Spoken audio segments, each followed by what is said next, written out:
There are multiple viewpoints on what software-defined networking is, and truth be told, all of them are correct.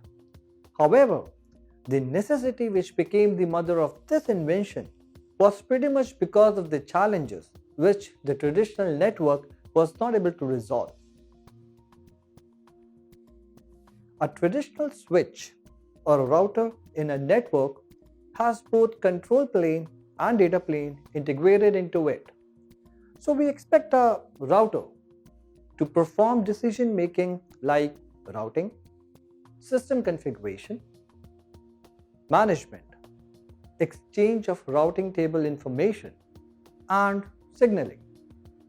We also expect the router to use its data plane or forwarding plane to forward the packets to the destination as laid by the control logic. Software-defined networking decouples the control plane from the forwarding plane and is programmable. So the network control moves from the distributed configuration to a logically centralized high-level program, often called controller.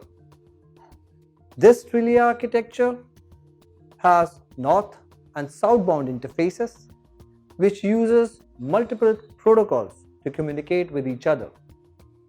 The three-layer architecture has numerous variations based on the design and deployment by different vendors.